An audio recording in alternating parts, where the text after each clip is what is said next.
talking about Justin Jefferson, who was a star receiver last year, could have won Offensive Rookie of the Year if it wasn't for Justin Herbert having a magical season at quarterback for a rookie. And he went on the Colin Cowherd show, The Herd, and he talked about Kirk Cousins and Joe Burrow. He mentioned that Burrow and Cousins, they don't have great arms, but they're accurate. They get it to where it needs to be. But he also mentioned Burrow had more swagger than Cousins. And That's true. I don't think anybody's denying that. I mean, Kirk Cousins. Burrow got swag with the little cigar in his mouth. Like I don't think you can really say that. Yeah, Cousins has more swagger. So Burrow definitely has more swagger. But he also said Cousins is afraid to get hit. Jeez. He hinted at Kirk Cousins being afraid to get hit. I mean, the Vikings have had a horrible offensive line for the past couple of years, so I wouldn't be surprised if he is getting a little starstruck when he sees a rusher coming towards him. But he also mentioned that Kirk Cousins gets a lot of criticism that he doesn't deserve because most of the games that they lost last year were not on Kirk Cousins. And when asked about Minnesota potentially trading up for Justin Fields, or no, they were going to draft Justin Fields at 14 if he was there, Justin Jefferson said that we have to build on for after Kirk or whatever the case may be. Whatever the case may be. That's funny. So the question is, how long do you think Kirk Cousins will be in Minnesota? Do you think his time is up after next year? I mean, his contract ends after 2022. But next year, going into next season, he's going to have a cap hit of $45 million and a dead cap of $45 million, which means that they can cut him and break even if it were to happen.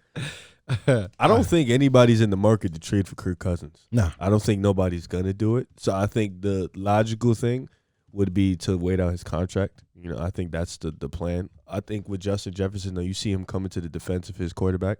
You know, it's saying that he feels like a lot of the games we lost wasn't Kirk Cousins' fault. And granted, you know, I saw you put up some stats the other day. Kirk Cousins isn't a bad quarterback. Not at all. You know, he put up some impressive stats last year that rivaled Russell Wilson. One guy just made the playoffs. The other guy kind of did it.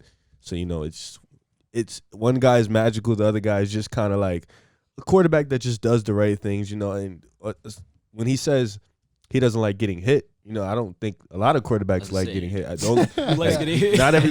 Not everybody's Big Ben, you know, can take every hit and just like, all right, I'm gonna get up and I'm gonna be okay. Yeah, shrug it off. So you know, and he's not a big guy. You know, Kirk Cousins is kind of a small guy. So I don't. You know, he's seen quarterbacks in his division, in his conference, get hurt a lot. So you know, and it's warranted. He doesn't want to get hit. But I think he just wasted out the next bit of his contract. You know, I think right now they're at a really great position, you know, to make the playoffs and make a deep run.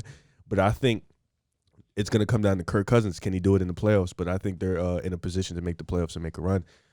But I think like after his contract, I think he's done. You know, he's about 33, 34 years old. 33, I believe. Yeah, so he'll be about 34, 35 at that point. So I think it's about time they start looking for another quarterback to be a successor. You know, Justin Jefferson is young.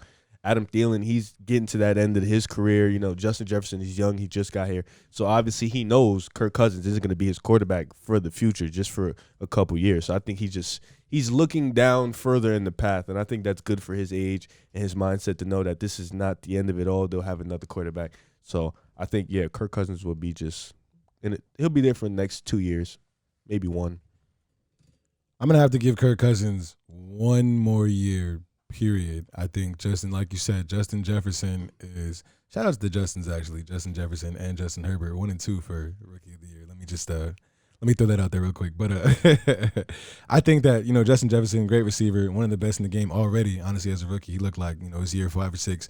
And another thing that he said in that interview with Colin Cowherd was we weren't surprised that Justin Fields was on the list because we want a quarterback that is dominant. So, obviously – Kirk Cousins is not dominant. 51-51 overall record. I think he has a 67% completion percentage throughout his career, which isn't that bad. But 51-51 is 500 ball. You're not doing anything with that. Does he have a playoff win? Does Kirk Cousins have a playoff win? Against the Saints, right? A couple times. Against the Saints. Yes, I think it's just, he has one playoff win. Shout out to Kyle Rudolph for that catch. Yeah, and also, that was Case Keenum. Which is not hard to do in the playoffs. Right. I mean, that's your guy. I mean, Drew Brees is your guy. Drew Brees is not my guy. That is one of your favorite quarterbacks ever. That is your guy. Last year we were debating the entire Okay, but is that year. not one of your favorite quarterbacks? I like him, but he's not my guy. That is your guy. Tom Brady is my guy. That's my guy. Drew Brees your guy? You got to go back on the episodes. Please go back on the episodes. Pick a side, Drew Brees, and I'm going to have to fact check you on that one. I'm serious. We're going to see. But yeah, Kirk Cousins, not that great. I remember when he was in Washington, obviously I was paying attention a lot more because of Dallas, but he was getting franchise tagged every single year because they were like, okay, is this the year that you're going to actually do something to prove that you can get more than just a franchise tag? And he never really did it. I think he's had 5 seasons of over 4,000 yards, which is pretty good overall. I mean, you pass 4,000 yards for a quarterback, you're doing pretty well. But only 2 seasons passing 35 or 30 touchdowns, and then last year he threw 35. But that was definitely because he had Justin Jefferson at his disposal. Yeah, that boy good, DBG. But yeah, I think Kirk Cousins, he's getting old. He doesn't necessarily have that it factor in terms of locker room, like you know, Justin Jefferson, and you both said. Joe Burrow's way more charismatic, way more swagger. You know, all of those intangibles that you talk about. Kirk Cousins, the only fire I've seen from him is that you like that video like 2 or 3 years ago. Cool guy, pretty good leader. But I'm taking a Joe Burrow. I'm taking a Justin Fields. I'm taking a Trey Lance. I'm taking any one of those guys over Kirk Cousins to lead me to the future. I'm taking Trey Lance over Kirk Cousins, man. At least for the future. That might be a hot take, but, you know, that's what we do here, right? At Pick a Side. You said hot take. So, Kirk Cousins, give me one more year. And honestly, I think there were a lot of people trying to draw up a huge quarterback controversy about that comment that he made. I didn't think Justin Jefferson's comment was really that bad at all. I think he was just telling the truth, and guys should get more flowers for telling the truth because Kirk Cousins is not the long term. Justin Jefferson definitely is. I'm disappointed in your answer. and the reason why is because I think Kirk Cousins has become one of the more underrated quarterbacks in the league. Oh, boy. Uh-oh. And, you know, that's a hot take. We always talk about Matthew Stafford being underrated for being a loser. And we talk about, you know, other quarterbacks that are underrated, like Derek Carr, who really hasn't won much at all. Okay. You know, made the playoffs, but, you know, got injured, never got to play in it. And we label these guys as underrated, but Kirk Cousins has done nothing but be exceptional since he's got into the Minnesota Vikings. Exceptional. That's a word choice. That's a pretty big word. He has been exceptional. Kirk Cousins. I'll mention the tweet, but I'll mention it in stats form.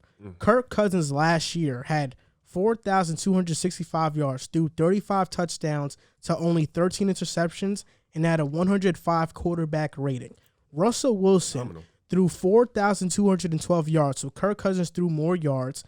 Wilson had 40 touchdowns, so more touchdowns than Kirk Cousins, and he had 13 interceptions, which was the same as Kirk Cousins, and he had a 105.1 quarterback rating. So they both had the same quarterback rating, and Wilson's completion percentage was better by 1%, so not much. But Kirk Cousins had the 29th ranked defense in the league and the 26th ranked offensive line. Russell Wilson had the 15th ranked defense in the league and the 14th ranked offensive line. So that narrative that Russell Wilson's offensive line is this abysmal unit, last year it wasn't true. It was actually pretty average, pretty good. And Kirk Cousins, since he's gotten to Minnesota, his offensive lines have been bottom 20. If Russell Wilson puts up great stats and has a bottom 20 offensive line, he's elite. He's great. He's this. Look, I'm not saying Russell Wilson is not. Oh, okay. Because he is. He is. He is. You were going to ask that question, bro. I was like, hold on, wait a minute. But how come when Kirk Cousins, when he's dealing with the same circumstances, with especially this past year with having a bad defense and then having a horrible offensive line, we're not saying, wow, how is Kirk doing this with the bad offensive line? And if you want to mention weapons, fine. Russell Wilson has DK, Metcalf. He has Tyler Lockett.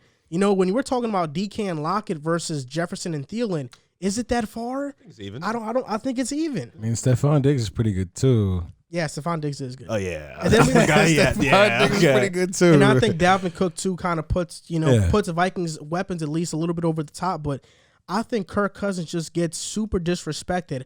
I'm not saying they should not start looking at different options because they already have in a drafting Kellen Mond, who I think is going to be really good. But I just think that this hate that Kirk Cousins gets is really crazy. I think it's unwarranted. Well, let me ask you a question. Because his losses aren't on him. I just want to, before you ask me this question. Go ahead, sir. Last year, Sunday Night Football, I believe, Vikings versus Seahawks. 4th and 1, basically 4th and inches.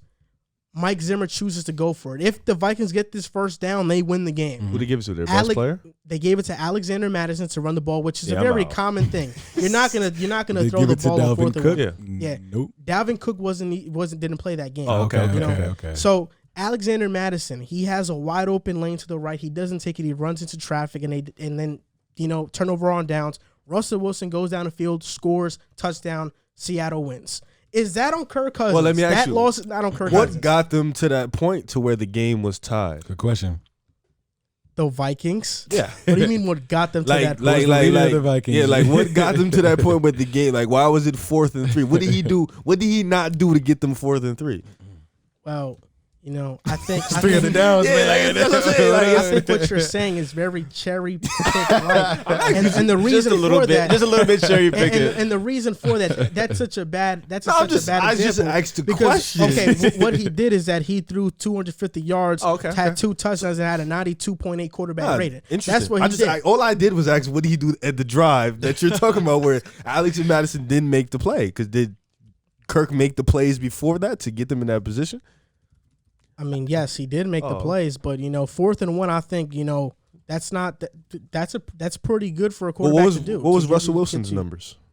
Russell Wilson, I just had it up in that game. He had 3 touchdowns to 1 interception and 100 quarterback rating. What was the yards? 3 and some change? I think 300 something. Okay. So he did outplay Kirk. I'm not saying he didn't, but Well, back to Vikings would have won that game. And then also, wait. Hold on, before you ask it, Justin, Vikings faced Dallas last year. Yeah. Why did Minnesota lose? Oh, nah. Why did they lose? You answer that question. No, I'm asking. Oh, you're asking me? Minnesota lost because Kirk Cousins was not bad. Minnesota lost because of their defense, and we're one of the worst ranked units last year. Okay, well, let me ask you a question. I just want to shoot you a question. You threw up them numbers. They were impressive. Don't get me wrong. I like them. They were awesome. Kirk Cousins. Numbers don't lie. I mean, it was cool. cute. It was cool, right? Now, from week 1 to I can say about week 12, Russell Wilson was in the MVP conversation for a majority of the year. Kirk Cousins wasn't. And you're saying it's because of the defense and the offensive line. I'm here to ask questions. Why was Kirk Cousins not in the conversation? I want you to answer these questions. Because they weren't winning. That's really what it was. Okay. He's on the Vikings. So let me ask you a question. Do you think Ryan Tannehill was in the conversation for some point too last year? Well, let me ask you a question. Sure. Do you think if you plug in another quarterback that they're good enough to get that team to at least the playoffs? In Minnesota last year. Yeah, Minnesota last year. 2020. Yeah, 2020. I'm actually what quarterback? I asked you. Why are you asking me? No, because you have to give me a quarterback. I think if they have Russell Wilson, they don't make it. Okay. Over Green Bay, you don't make it. Okay. You don't win the division over Green Bay. So let me plug in a different thing. Do you think if Kirk Cousins is in the Seattle, they win a playoff game? Yes. They definitely make the playoffs. I don't know if they win a playoff game, but they definitely make the playoffs. Just want to see where your head is at with this Kirk man. I think they will make the playoffs if Kirk Cousins went to Seattle. So you put Kirk Cousins on Seattle, and they do better than Russell Wilson. No, they don't do better. Okay. I'm not saying that. Okay. But I think they do make the playoffs. Okay. They do make the playoffs. They make the playoffs.